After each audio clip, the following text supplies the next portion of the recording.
Honni mod i'n teimlo yr un peth a mi wn i fod y serch di hir fynd i'w fedd.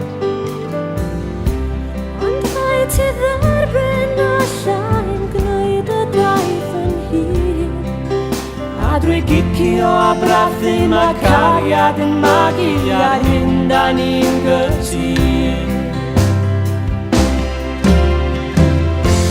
Dwi'n gwybod mwy na chdi am fi. Fi blanodd yr her